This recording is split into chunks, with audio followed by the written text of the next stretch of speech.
अस्सलाम वालेकुम। पाकिस्तान की सूरत हाल जो है वो बड़ी इंटरेस्टिंग है इस वक्त। पूरी दुनिया, मुस्लिम दुनिया की तरफ हम देखें तो वहाँ पर एक आग लगी हुई है और कल मुस्तकबिल क्या होगा सारे मिडल ईस्ट का, उसके ऊपर लोग डिस्कस कर रहे हैं। लेकिन पाकिस्तान में अदालती जंग, आइनी पैकेज का क्या करना है, 4 तारीख को पाकिस्तान तहरीक इंसाफ ने डी चौक में कैसे पहुँचना है, हमारे मेन टॉपिक्स उसी के ऊपर फंसे हुए हैं। और क्योंकि मेन हेडलाइंस ही वही हैं तो इसलिए प्रोग्राम भी हमारा उसी के ऊपर होगा। डॉक्टर जाकिर नाइक पाकिस्तान आए हुए हैं, तो प्रोग्राम में थोड़ा सा आगे चलकर हम उनका एक इंटरव्यू भी है, इसी मिडल ईस्ट की सूरत दुनिया किस तरफ जा रही है उसके ऊपर उनसे सवालात हैं, वो भी आपको सुनवाएंगे। प्रोग्राम की इब्तिदा हम करेंगे जो इस वक्त सबसे बड़ा हुकूमत की प्रायोरिटी नंबर 1 लगती है, जो एजेंडा उनका टॉप ऑफ द लिस्ट है, वो है आइनी पैकेज। क्या वो कर पाएंगे? इसका बहुत ज़्यादा इन्हिसार 63 है कि उस केस के ऊपर है जो इस वक्त सुप्रीम कोर्ट के सामने है। सुप्रीम कोर्ट में ये केस बज़ाते खुद एक इस वक्त काफ़ी कंट्रोवर्सी इख्तियार कर चुका है, क्योंकि इसके ऊपर जो रिव्यू फ़ाइल किया गया है वो मुकर्ररा मुद्दत से 3 रोज़ बाद किया गया, जिसमें रिव्यू फ़ाइल करने की गुंजाइश नहीं रहती। तो टाइम लैप्स हो चुका था, उसके बाद रिव्यू गया। क्या इस रिव्यू को अप होल्ड करेगा ये 5 रुकनी बेंच, या कहेगा कि नहीं मुद्दत पूरी होगी? ये पहला सवाल है। दूसरा, जिस तरीके से बेंच तश्कील दिया गया है, उस 3 रुकनी कमेटी के मुकम्मल ना होने के बावजूद बेंच तश्कील दिया गया है, तो पाकिस्तान तहरीक इंसाफ इस बेंच के तरीक़ाकार के ऊपर सवाल उठा रही है और वकला बरादरी भी उठा रही है।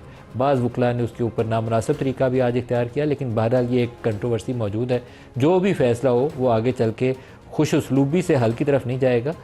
हाँ में फ़ैसला है तब भी तनाज़ा है, ना में फ़ैसला है तब भी तनाज़ा है। तो ये पाकिस्तान की सिचुएशन है। जो आज प्रोग्राम में हमारे साथ पैनलिस्ट हैं, इधर पंजोथा साहब हैं PTI से, सेनेटर फैसल वोडा साहब हैं सीनियर सियासतदान हैं, और मोहसिन शाहनवाज राजा साहब हैं PMLN से।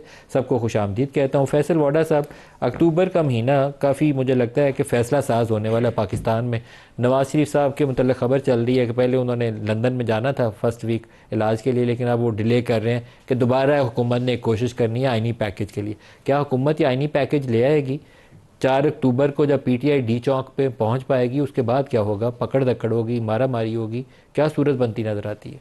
बहुत शुक्रिया नदीम मलिक साहब। देखिए नदीम मलिक साहब, सबसे पहले तो ये कि मैंने आपके प्रोग्राम में आज से कोई 2-3 महीने पहले कहा था कि सितंबर और अक्टूबर बहुत गर्म महीना होगा, सर्द हवाएं होंगी इस्लामाबाद की, लेकिन महीना बहुत गर्म होगा। तो वो महकमा मौसमियात कहता है 8 और 9 अक्टूबर बहुत गर्म दिन हो सकते हैं।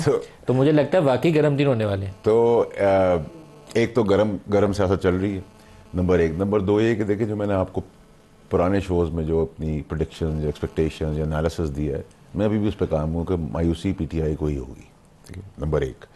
नंबर 2 ये कि आप जिस किस्म की सियासत करने जा रहे हैं और जिस किस्म की कन्फ्रंटेशन पोजीशन वापस ले रहे हैं, तो आप उसका हासिल रसूख क्या है? मज़ीद ख़राबी। 4 अक्टूबर को क्या होगा? कुछ नहीं होगा सर। 4 अक्टूबर भी वैसी गुजर जाएगी जैसे 5 गुजर जाएगी, 6 गुजर जाएगी। डी चौक में पहुंचेगी PTI? सर देखिए, ये तो आपको वक्त बताएगा। मैं आपको बता देता हूँ कि मुझे गंडापुर साहब डी चौक पे नज़र नहीं आ रहे। इस्लामाबाद पहुंचते हुए नजर आते हैं आपको? मुझे नहीं नज़र आ रहे। बुरहान से पीछे रुकेंगे? देखिए, मैं तो शायद मजबूर हो जाऊँ, नईम साहब जैसे लोग जो इस पार्टी के अंदर मुखलिस शक्लें हैं, या चेयरमैन गौहर साहब हैं, और ऐसे दीगर बहुत सारे अच्छे लोग भी हैं, मरवत भी है, और उसमें शोएब शाहीन भी है, और सलमान अकरम राजा भी है। ये सेंसिबल लोग हैं। इनकी सेंसिबिलिटी को अटैक पे जब लाएंगे तो सब मुश्किल में आ जाएंगे। और यही वो बचाते बचाते, मैं इस पार्टी से निकाल 2 साल से उनका क्या हाल हो रहा है, और मैंने उनको आपने यहाँ हमारे दफ्तर आते हुए कंटेनर्स गिन नहीं पाए होंगे, इतने कंटेनर्स हैं। मुझे बताएं 4 अक्टूबर को होगा क्या? ये कॉल इमरान खान की है, और ये सारों को हिदायत यह है कि आपने पहुंचना है, चाहे 2 दिन आपको 48 घंटे लग जाए। और बहुत इंटरेस्टिंग टाइम है। SCO का इजलास भी होना है 15 तारीख को। बरतानवी क्रिकेट टीम भी पाकिस्तान पहुंच गई है। दुनिया के हालात ये हैं कि नेक्स्ट डोर जंग आई हुई है आपके ईरान के ऊपर। तो आप ये बताएं कि इसमें 4 अक्टूबर को होगा क्या पाकिस्तान? देखिए नदीम मलिक साहब, सबसे पहले तो अनफॉर्चुनेटली फिर वो डेट्स चुनी गई हैं जिसमें पाकिस्तान में, देखिए पाकिस्तान ना तो नून लीग का है, ना पीपल्स पार्टी का, ना PTI का, पाकिस्तानियों का है। ठीक है, हम सब अपनी पॉलिटिक्स यहाँ कर रहे हैं। सर ये टर्निंग पॉइंट होने जा रहा है, मैं बता रहा हूँ। 2 साल से जो कुछ हो रहा था ना, ये अब नेक्स्ट लेवल उस पर जाएगा। टर्निंग पॉइंट का फिर हमें रिजल्ट भी पता है, और मैं तो उस पर बड़ा क्लियर हूँ। हम सियासतदान बड़े बेमुरवत बेरहम लोग होते हैं। हम इस चीज़ का एडवांटेज लेके सारे पीछे हट जाते हैं और लड़वा देते हैं। 9 मई का फैसला नहीं हो रहा, और दूसरी तरफ ये दिखाया जा रहा है कोर्ट को असूल के साथ खड़ा होना चाहिए, चाहे वो किसी को पसंद है या ना। तो असूल के लिए कोई शुरुआत तो करेंगे। पंजोथा साहब, 4 तारीख 4 तारीख इंशाल्लाह ताला जी कप्तान इमरान खान साहब ने पुकारा है, और इंशाल्लाह पूरी कौम जो है वो डी चौक पहुँचेगी, अली अमीन भी डी चौक पहुँचेंगे। नंबर 1 बात का जवाब। नंबर 2 बात अभी उनका वीडियो मैसेज आया बड़ी कन्विक्शन के साथ, उन्होंने कहा सारे आए वो भी आ रहे हैं। बिल्कुल आ रहे हैं, और इंशाअल्लाह ताला आपने देखा जैसे संगजानी है, लाहौर पहुँचे, यहाँ पहुँचेंगे, सवाबी है, हर जगह है, इंशाअल्लाह ताला आप पहुँचेंगे। मुझे लगता है संगजानी के लिए काफ़ी बड़ी सी खुली सी जगह आप लोगों के लिए तैयार रखें, कल पकड़ पकड़ के आपको वहीं लेकर जाएंगे, डी चौक में नहीं आने देंगे आपको।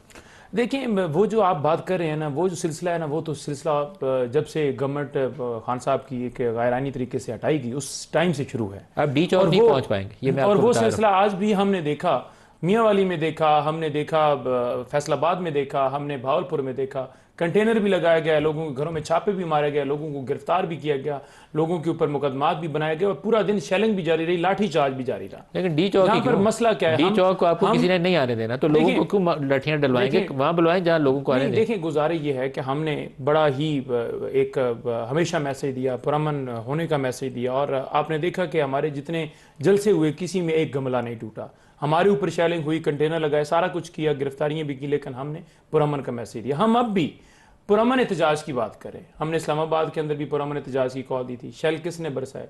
हमारी तरफ से आपने कहीं देखा कि कहीं गोली चली हो? डी चौक पे आना मना था आपको? इधर नहीं, देखें डी चौक पर क्यों मना है? क्या आईने पाकिस्तान के अंदर लिखा हुआ है? हम अपना आईनी हक रखते हैं जो आइन का आर्टिकल 16 हमें देता है। आपने आने का इरादा किया हुआ है कि आप कोशिश करेंगे, आने नहीं आपको दिया जाएगा, लेकिन आपका इरादा यह है कि आप कोशिश करेंगे। देखें जब आपकी नीयत हो ना, तो मंजिल इंशाअल्लाह ताला अल्लाह ताला के फजल करम से मिलती है। इंशाअल्लाह मंजिल जो है उस तक पहुंचेंगे।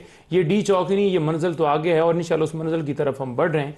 आज भी वकला आए, आपने देखा कि पूरे पाकिस्तान से वकला आए, और उनके लिए भी कंटेनर लगा दिए गए कि आप क्यों बात कर रहे हैं, रूल ऑफ लॉ की क्यों बात कर रहे हैं, आजाद अदलिया की क्यों बात कर रहे हैं। फैसल वोडा साहब ये आपको ये कॉफ़ी आपको फिर कल पहुंचाएंगे संगजानी इस्लामाबाद, डी चौक में तो नहीं आप पहुंचेंगे। देखें कॉफ़ी जो है वो हमें संगजानी पहुंचे या किसी और जगह पर पहुंचे, किसी खुफिया मकाम पर पहुंचे, तो हम अपने घर से इरादा लेकर निकलते हैं, हर रोज़ निकलते हैं कि आज हो सकता है गिरफ्तारी हो जाए, डंडे भी हुए, रांझा साहब उससे फिक्र नहीं है हमें। दुनिया सारी में एहतजाज होता है, पुरअमन एहतजाज हो तो उसकी राह में रुकावट नहीं डालनी चाहिए, लेकिन आपकी हुकूमत का कमाल यह है कि आप उससे पहले ही कंटेनर लगा लगा के ना, हम यहाँ जो रहते हैं लोग उनकी ज़िंदगियाँ मुश्किल में डाल देते हैं। पूरा इस्लामाबाद इस वक्त बड़ा तंग है आपसे, पता नहीं पीटीआई वालों ने 4 को कुछ बंदे इकट्ठे कर पाने हैं कि नहीं, लेकिन आपने कंटेनर बंदों से ज़्यादा इकट्ठे किए हुए हैं इस वक्त। ये कौन सा तरीका सियासत है सर?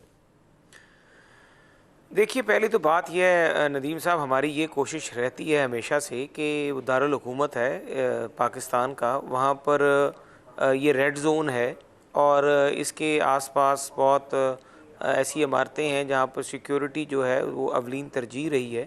ये नहीं कि वो सिक्योरिटी सिर्फ वहाँ पे हुकूमती अराकीन है, वहाँ पे बैनुल-अक़वामी अमूर के हवाले से हमारे सफारत खाने, इस तरह की काफ़ी चीज़ें, उनकी इंस्टॉलेशन हैं, रिहाइशें हैं, तो इनकी सिक्योरिटी जो है आपको पता है वो बहुत ज़रूरी है, इसलिए उनको सिक्योर करना है। रांझा साहब ये तो बातें आप ऐसे कर रहे हैं कि नून लीग ने तो कभी शाहराह दस्तूर पे कभी प्रोटेस्ट किया ही नहीं है।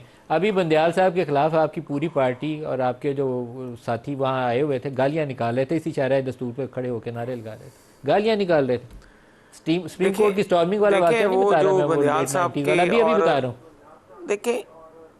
देखिए जमहूरी एक जमात है जो 9 मई करती है, उसका वर्कर, उसका टेम्परामेंट जो है वो आपको बहुत बखूबी अंदाज़ा है कि वो क्या इन्होंने एक किस तरीके से लोगों को ब्रेन वॉश करके, छोटे मासूम बच्चों को, और ये किस तरीके से 9 मई करवाया, और कितने लोग अब अदालतों में सिर्फ इनकी क़यादत की लापरवाही की वजह से, और जो इंतशार लोगों के ज़हनों में भरा, आज वो सज़ाएँ और जेलें भुगत रहे हैं। ये कंटेनर तो मैं समझता हूँ इनको फ़ायदा तहरीक इंसाफ को ही होगा इन कंटेनर्स का, कि फिर कोई ऐसा वाक़या नहीं होगा कि ये जाके कहीं पे ये आग इनके जो वर्कर्स हैं आग जलाओ और पथराव का काम शुरू कर दें, पेट्रोल बम फेंकने शुरू कर दें हसास इमारतों पे। ये तो इनकी बेहतरी है, क्योंकि ये तो अपना वर्कर भी कंट्रोल नहीं कर सकते, ना ही अपने जज्बात कंट्रोल कर सकते हैं, और इसका तो मिसाल पूरे पाकिस्तानी कौम के आगे मौजूद है। टकराव वाला रास्ता है, ये टकराव वाला रास्ता है, आज नहीं तो कल किसी वक्त भी वो नाखुशगवार वाक़या हो जाना है, जिसका बहुत अरसे से सबको खौफ है कि वो हो ना जाए कुछ ऐसा इवेंट जो सियासत का रुख ही ना पाकिस्तान में बदले। मुझे लगता है कि आप बहुत तेज़ी के साथ भागे जा रहे हैं उसी तरफ, सिर्फ आप नहीं पीटीआई वाले भी। देखिए मैं नदीम साहब, हम 2018 में मैंडेट चोरी करके ये आए, और इन्होंने जिस तरह से हुकूमत बनाई, हम भी अपोजिशन में थे, हमारे भी तहफ़्फ़ुज़ात थे बहुत बड़े। शहबाज शरीफ साहब ने मिसाक मईशत की तकरीर की, और उसके बाद कोई ऐसी हरकत हमारे किसी कारकुन ने नहीं की। हमारे जलसे रात के 3-3 बजे तक सरगोदा में जलसा हुआ, 3 बजे रात के मरीम नवाज साहिबा जब आई थी, लेकिन एक गमला तक नहीं टूटा, एक थाने को आग नहीं लगी, किसी पुलिस की गाड़ी को जलाया नहीं गया, किसी भी फ़ौजी इंस्टॉलेशन या फ़ौजी अफसरान के तो महकमे या उनकी इमारतें तो दूर की बात है, एक हस्पताल, एक स्कूल, कहीं कोई सरकारी अमलाक, कोई बिल्डिंग बोर्ड हाथ तक नहीं लगाया। फ़र्क होता है सियासी जमातों में। ये सारा जो है इनकी ज़िम्मेदारी है कि जिस तरीके से इन्होंने अपने वर्कर को लेके आना है, अपने वर्कर को काबू करना है। रियासत अपना ने सिक्योरिटी का काम करना है। अगर सिक्योरिटी ब्रीच करेंगे, कानून को अपने हाथ में लेंगे तो कानून इनके ख़िलाफ़ अमल में आएगा। ये तो नदीम साहब को पता है। वाडा साहब से पूछते हैं। वाडा साहब, ये जो कानून हरकत में आने वाली, रांझा साहब ने तो बड़े हल्का सा एक जुमला बोला है ना, ये कानून ही मुझे लगता है कि हरकत में कुछ ज़्यादा ही आने वाला है। आपको नहीं लगता ऐसे मामला को डंडा सख्त होने वाला है? देखिए नदीम मलिक साहब, अब मेरे ख्याल से इतनी तंबी करने के बाद आप, मैं, दुनिया के सारे टीवी चैनल्स इनको समझा रहे हैं, लेकिन इन्होंने अगर चढ़ाई करके फतह करना है तो फिर ये भी इस बार आजमा लें। फिर फतह किसकी होती है और दफन कौन होता है ये वक्त बताएगा। नुकसान तो पाकिस्तान का होगा, ये नहीं पता मुझे इनमें से कौन जीते हारेगा, लेकिन पाकिस्तान का मैं आपको बता रहा हूँ। देखिए सर, मेरी बात सुनिए, आप ये जंगल का कानून तो है नहीं ना। इस वक्त जिसके ऊपर सबसे ज़्यादा जिम्मेदारी है मेरे हिसाब से, वो सबसे बड़ी जिम्मेदारी इस वक्त कोर्टों की है। कोर्ट्स को इंटरवीन करने की ज़रूरत है कि ये जो तासुर है, एक तो इस तासुर को ख़त्म करें और रिस्पॉन्सिबिलिटी के तहत पाबंद करें। एक सूबे का सीएम फेडरेशन से कटने की बात कर देता है, कहता है मैं अफगानिस्तान से खुद बात करूँगा। भाई तू क्या है? उस मुल्क का कायदे आज़म है, क्या है तू? कौन है तू भाई? तू सीएम है भाई, तू एक सूबे का सीएम है। उस हद तक जो तुम्हें सीएम कवरशिप दी हुई है, तुम उसके अंदर रहते हुए जो करना है, जो आज कर रहे हो, तुम उसका काला कर रहे हो, सफ़ेद तो मानिए। आप KPK में जाके पूछे क्या हो रहा है, करप्शन किस जगह पे पहुंची हुई है, क्या डेवलपमेंट्स हो रही हैं। देखिए कोई प्रॉब्लम नहीं है, करप्शन सब करते थे, ये भी कर रहे हैं, कोई मसला नहीं, चले इसको छोड़ दें। This is not a subject any more for me. कोई सभी ऐसे ही हैं, कोई 100 रुपये ही करता है, कोई 200 ही करता है, कोई 500 ही करता है। PTI का मुस्तकबिल क्या है? आपने 63A का फैसला लगाया हुआ है, मुझे लगता है कि आधी PTI के लोगों को आपने वोट डलवा के वैसे ही नाहल करवा देना। सर मेरी बात, ये पक्की है बात, वैसे तादाद ही पूरी नहीं होती, इनके 15-20 बंदे वोट डालेंगे और वो नाहल होंगे। मलिक साहब देखिए मेरी बात सुनिए, लोटा जो है ना, लोटा आपकी और मेरी जिंदगी में बहुत इंपॉर्टेंट है। आप उसके बगैर चल ही नहीं सकते, कोई दुनिया का आदमी नहीं चलता, कोई दुनिया उसको आप PDM एटलीस्ट उसके बगैर नहीं चल पा रही, इसलिए बड़ी तेजी के साथ लोटा ढूंढ रही है। लोटा तो जरूरी है ना, और लोटे के बगैर पूरी दुनिया में आप उसको मुस्लिम शावर का नाम दे दें, आप उसको टैप का नाम दे दें, आप उसको ऑटोमेटिक टैप का नाम दे दें। PTI के लोग जिनको आप इस लोटे से और मुस्लिम शावर से तशबीह दे रहे हैं, कल जब वो PDM के लिए वोट डालेंगे तो पता नहीं अपने हल्कों में कैसे वापस जाएंगे। आपको आप उन्हें मुश्किल में डाल रहे हैं। मेरी बात सुन, मैं 15-20 वोट चाहिए PDM वालों को, वो आईनी तरमीम पास पाने के लिए। इनके बंदे लोटे बनाने हैं। सर देखिए, मैंने तो जनरलाइज लोटे की बात की, आपने उसको फिट कर दिया, तो ये आपका कमाल है। मैं आपसे सर ये काम करने के लिए बेकरार है हुकूमत, तो दुआएं मांग रहे हैं हाथ उठा के 63A का केस निकल जाए। दुआ मांगे, हुकूमत भी दुआ मांगे, ये भी दुआ मांगे, दोनों को दुआओं की जरूरत है। ये इसमें बड़ी क्लैरिटी होनी चाहिए। पाकिस्तान को दुआओं की जरूरत है। वैसे ये तो जो कुछ कर रहे हैं मुझे लगता है नासमझी में करे जा रहे हैं, ये नहीं सोच रहे मुल्क का क्या है। गवर्नमेंट को भी अपनी चीजों की ओनरशिप लेनी पड़ेगी। अपने पैरों पे खड़े हो, बोलो हमारा। मैं गवर्नमेंट को भी कहता हूँ, इनको अरेस्ट करना है कोर्ट लॉ की, आपने कहा ये वायलेट करेंगे, वो करे, खड़े होके कहे हम करेंगे। फिर ये ना गए, हमें तो पता ही नहीं था, पुलिस नीचे से निकल गई, हमें तो पता नहीं था, अंदर चले गए, हमें तो नहीं पता था, अरेस्ट हो गए। मैं मोहसिन को भी ये कहूंगा, खड़े हो अपनी जगह के ऊपर, ठीक है? अगर अरेस्ट करना है बोलो, दंगे की चोर पे हम कर रहे हैं। मुझे कोई बात नहीं कहने के लिए कि जो आदमी अच्छा है, गौहर साहब अच्छा है, ये अच्छा है, ये अच्छा है, शोएब शाहीन अच्छा है, सलमान अच्छा है, बुरा कौन? जफर साहब अच्छे। बुरे के अंदर अब आप बहुत अच्छा सवाल आपने किया, बुरे के अंदर अब बहुत सारे सेगमेंट्स आ गए। एक पुरानी PTI, एक बहन साहिबा की PTI, एक बेगम साहिबा की PTI, एक वकीलों की PTI, एक नई PTI, एक पुरानी PTI, एक हॉक्स की PTI। तो ये तो PTI तो अब धड़ों के अंदर है, ठीक है? अब और एक खान साहब की PTI, ठीक है, जो हॉकिश है। अब खान साहब को ये कहना चाहिए कि जो बयानात दिए हैं गंडापुर ने, मैं उसको कंडेम करता हूँ। ये लीडर का काम है इन्वायरमेंट देके टेम्परेचर नीचे है। वो कह रहे हैं मैं इंडोर्स कर रहा हूँ, तो फिर आप उधर ही जा रहे हैं जहाँ 2 साल पहले गए थे। आप मंजोता साहब, आप उनके अली मीन के बयानात की सताइश करते हैं, मुजम्मत करते हैं, खुद को डिस्टेंस करते हैं, या क्या करते हैं? तुम एक गोली मारोगे मैं 10 गोली मारूंगा। देखें, जब आप किसी घर में दाखिल हो रहे हो, उसे मार रहे हो, पीट रहे हो, तो ऐसे सारे माहौल के अंदर कितना कोई बर्दाश्त करे। लेकिन ये कहना कि तुम एक गोली मारोगे, और चीफ मिनिस्टर का कोई पॉलिटिकल वर्कर नहीं, देखें कॉन्स्टिट्यूशनल ऑफिस होल्डर। देखें सबसे पहली बात यह है कि अली अमीन जो है वो उनको आवाम की तायद हासिल है, तायद के साथ ये बंदा कहता है कि तुम एक गोली आवाम की नुमाइंदगी है। मारोगे। लेकिन दूसरी तरफ आप देखें कि मरियम साहबा जो अपना वार्ड भी हारी हुई हैं, उनको बिठाया गया है और वो अपनी रियासती सारा जितना उनके पास मशीनरी है वो सारी इस्तेमाल करके और पाकिस्तान तहरीक इंसाफ के वर्कर्स के ऊपर क्रैकडाउन मुसलसल करती हैं, कर रही हैं, आज भी जारी हैं, रात भी रहेंगे, कल भी होंगे और ये जारी रहेंगे। चेयरमैन हमारे अंदर हैं, ये सारे अली अमीन के बयान से खुद को डिस्टेंस करते हैं या नहीं करते? नहीं, मैं तो नहीं बिल्कुल करता। मैं क्यों करते हैं उसको? मैं बिल्कुल ऑन करता हूं अली अमीन भाई, क्योंकि उन्होंने जो बात की उन्होंने वार्निंग दी है कि बस कर दिए जाए, अपने लोगों पर जुल्म ना करें। नहीं तो गोली आपका हमारे साथ सियासी मामला है, ठीक है, आप इदारों को यरगमाल बना रहे हैं, पुलिस को बना रहे हैं, नैब को बना रहे हैं, तमाम इदारों को आप डिस्क्रेडिट कर रहे हैं। अब देखें ना, फॉर एग्जांपल FIR ही अगर कोई उठा ली जाए, मुझसे उन्होंने कहा कि आपने 20 बंदों को लिटा दिए, यानी पुलिस वाले। अब मैंने ना कोई लिटाया है, आप अपने इदारे की तजलील कर रहे हैं सिर्फ और सिर्फ सियासी मकासद के लिए। इसी तरह से बेशुमार ऐसे मुकदमात हैं जिसमें इदारों को तजलील किया गया। दूसरी ये चीज़ है, नहीं थोड़ा सा मुझे करने देने, इन्होंने बहुत लंबा किया। दूसरी बात ये है, इन्होंने बात की कि नहीं कोई बात नहीं, हम तो लंबा देख रहे हैं और इंशाल्लाह कोई इशू नहीं है। वार्निंग दे रहे हैं, आप समझ नहीं रहे वो आपको क्या कह रहे हैं। नहीं, देखिए इन्होंने कहा कि देखिए इन्होंने कहा कि अली अमीन कौन है। अली अमीन वो हैं जो अवामी मैंडेट रखते हैं। तो मैं ज्यादा तो नहीं करता, तो इनके बारे में ये कहूँगा कि ये आज़ाद हैं, तो ये इनको डेफिनेटली छुट्टी हासिल है हर तरफ से। अगली बात, नहीं भाई, क्या मुझे और आपको, आप वकील हैं, आपको इजाजत गोली मारने की, अगली बात नहीं, आपने कहा ना कि अफगानिस्तान के साथ क्यों बात करें, वो सूबे की खातिर नहीं कर सकता बात भाई, क्योंकि जब वफाक जो है वो बिल्कुल फार्म 47 की हुकूमत हो और मुल्क के अंदर कानून की बालादस्ती ना हो और वहां पर ऑपरेशन जो है वो एक ऑपरेशन के नाम के ऊपर अपने लोगों पर डालना हो, फॉरेन पॉलिसी मैटर्स में वफाक के बगैर नहीं बात। बिलावल से पूछें कितने विजिट किए उसने अफगानिस्तान के, उधर फॉरेन ऑफिस का बंदा भी बैठा हुआ था। पूछें कितने विजिट बिलावल ने अफगानिस्तान के कितने विजिट मिले काउंसिल से, तो वहां फॉरेन ऑफिस का बंदा बैठा, क्या बातें कर रहे हैं? बिलावल फॉरेन ऑफिस का बंदा बैठा है, फिर तो बिल्कुल ठीक है, ठीक है, तो नोट टेकिंग शो कर रहे हैं ना कि हम तो उनके बगैर गए हैं और हम अलग एक बात करेगा, सूबा बात करेगा। नहीं, सूबा इसलिए बात करेगा क्योंकि देखें आवाम का मसला है। जब वफाक जो है, अगर आप उसका जो है चैप्टर 4 पढ़ लें तो उसके अंदर आपको लिखा होगा कि किसी जगह पर भी कोई उस चैप्टर के अंदर ये नहीं लिखा हुआ कि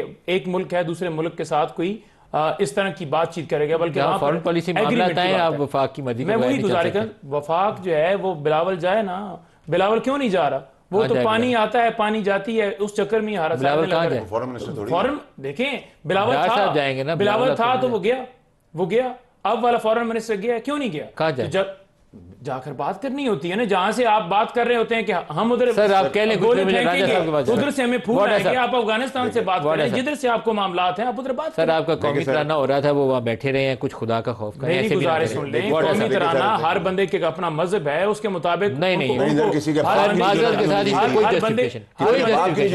कोई जस्टिफिकेशन काबिल कबूल नहीं है। जो आपके तराने का एहतराम नहीं करेगा, जो आपके झंडे का एहतराम नहीं करेगा, आप उसकी जस्टिफिकेशन वो अपना खुद जवाब देंगे। लेकिन आप ये कह रहे हैं, आप ये कह रहे हैं कि अफगानिस्तान आपके अगर झंडे और तराने का कुछ शख्स एहतराम नहीं करे और आप उसकी जस्टिफिकेशन दें, मैं अपने प्रोग्राम में आपकी ये बात बिलावल क्यों नहीं गया, आप इसको नहीं कर रहे कि फॉरेन मिनिस्टर क्यों नहीं गया, बल्कि आप कह रहे हैं कि अली अमीन। इनकी गलतफहमी दूर करनी चाहिए कि KPK में जो लोग रहते हैं वो भी पाकिस्तानी हैं, जो पंजाब में रहते हैं वो भी पाकिस्तानी, सिंध बलूचिस्तान जहाँ जहाँ रहते हैं सब पाकिस्तानी हैं।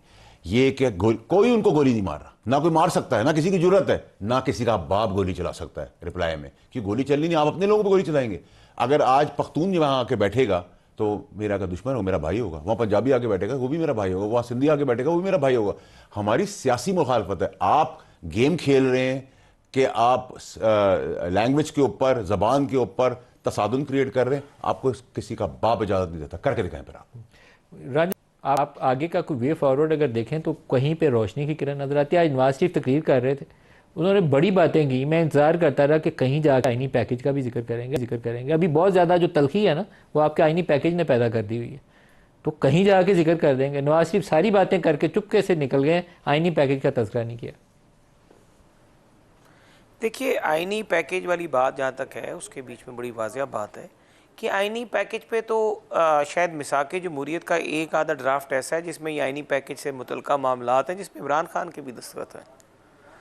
और ये चीज़ें सारी की सारी जो आईनी पैकेज से मुतल्लिका चीज़ें हैं, ये पाकिस्तान की अदालती निज़ाम जो है उसके बीच में आपको पता है कि जो डिले है वो सिर्फ सुप्रीम कोर्ट में ही नहीं है, बल्कि नीचे बैकलॉग जो है उसका लोअर कोर्ट से शुरू होता है और सुप्रीम कोर्ट तक जाता है। और कॉन्स्टिट्यूशनल कोर्ट्स जो हैं इसकी हमेशा से बात हुई है, तमाम ममालिक में भी हैं।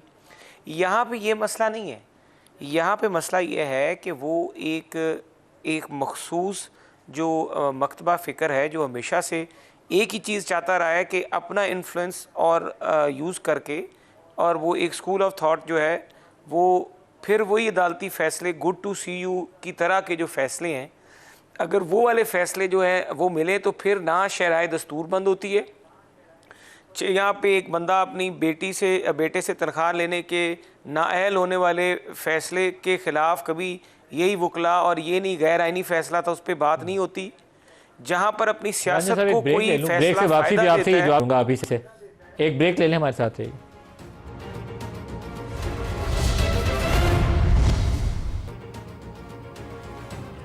प्रोग्राम में दोबारा खुशामदीद कहते हैं। रांझा साहब, आप अपना पहले जवाब पूरा कर लें। आईनी पैकेज के ऊपर नवाज शरीफ को अपनी राय देनी चाहिए थी। देखिए, मैं राय भी वो देंगे, लेकिन जाहिर है अभी जो टीम लीड कर रही है हमारी पार्टी में और जिस तरीके से वो काम कर रहे हैं उसके ऊपर, तो यकीनी तौर पे अभी पीडीएम में भी या हमारे जितने भी अलायंस भी हैं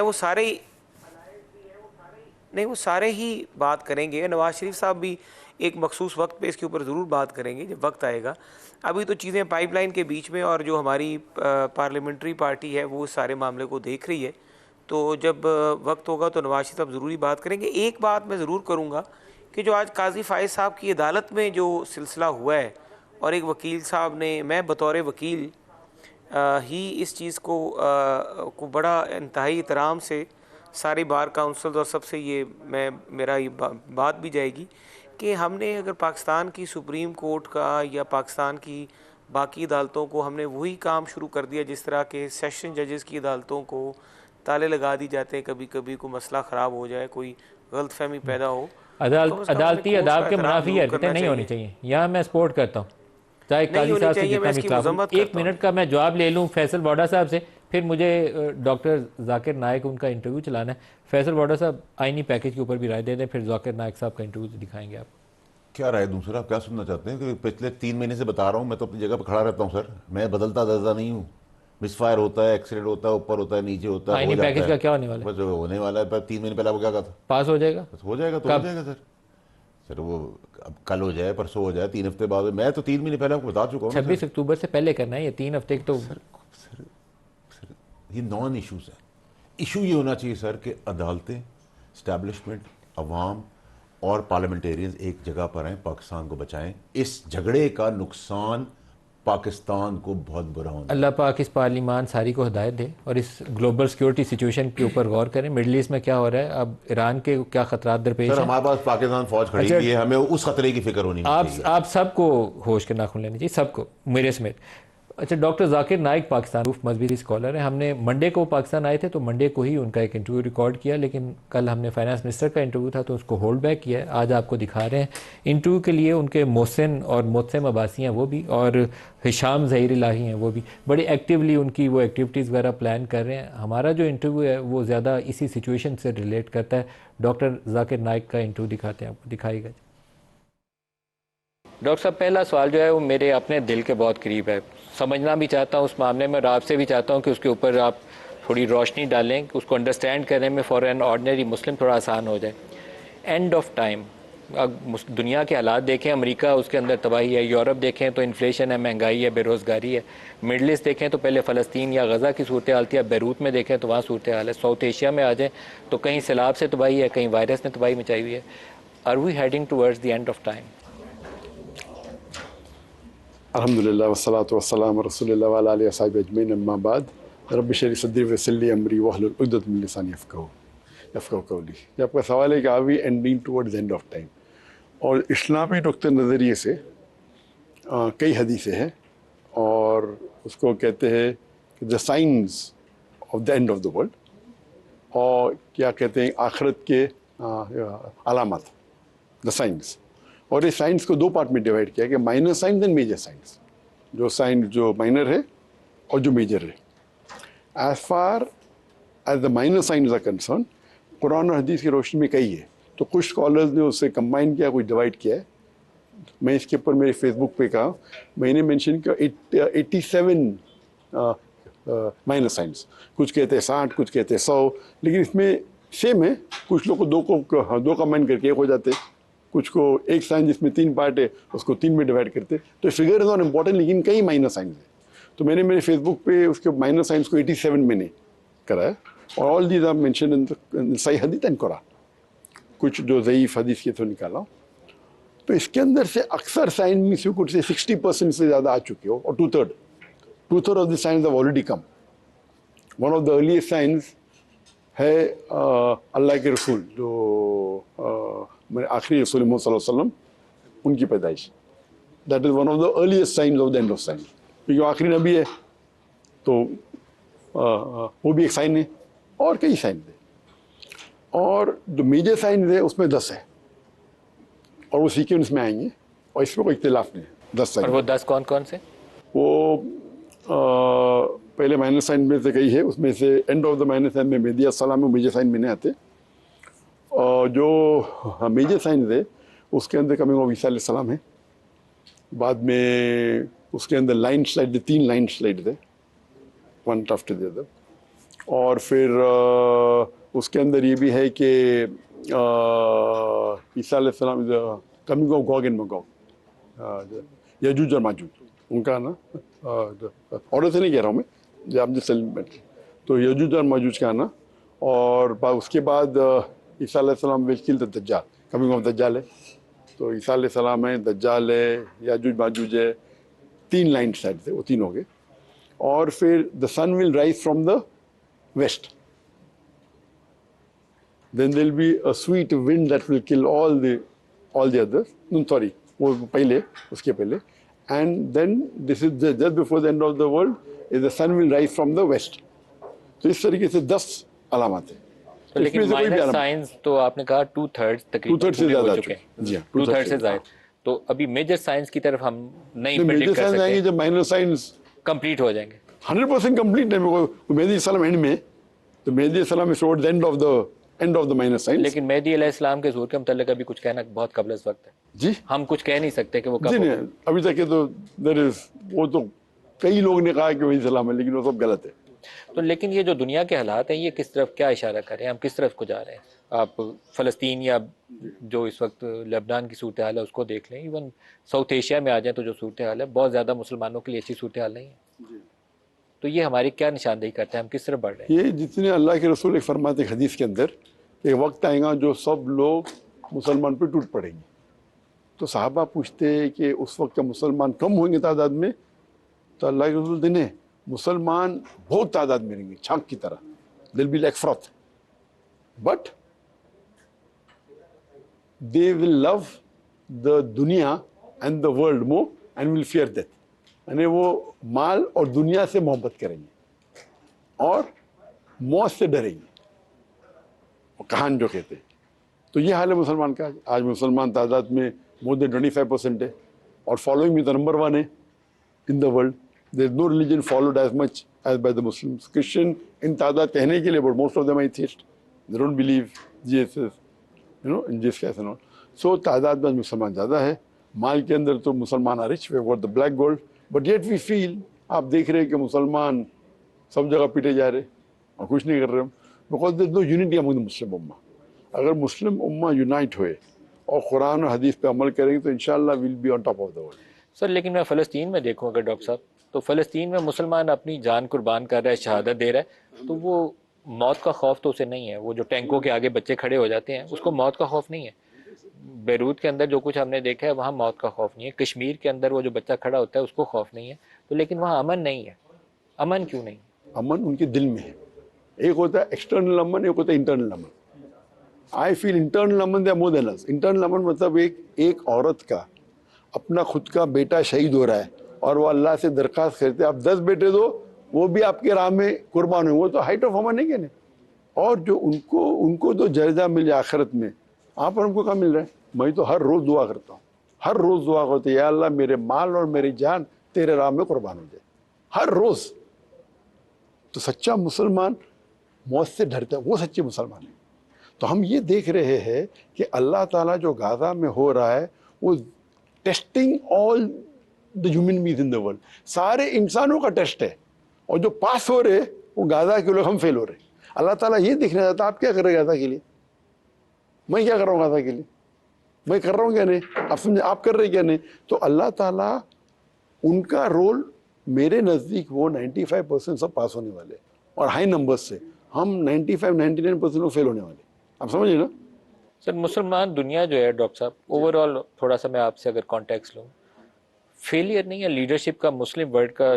जो कुछ गजा में हो जाए हम कुछ नहीं कर सकते, जो कुछ लेबनान में हो जाए कुछ नहीं कर सकते, कश्मीर में हो जाए कुछ नहीं कर सकते, इराक में जो कुछ हुआ है हम कुछ नहीं कर सके, वेपन्स ऑफ मैस डिस्ट्रक्शन पता नहीं कहाँ थे वो, अफगानिस्तान के अंदर जो कुछ हुआ है दुनिया ने मज़े से पढ़े बैठ के, वो यूएन की रेजोल्यूशन थी उनका करते रहो।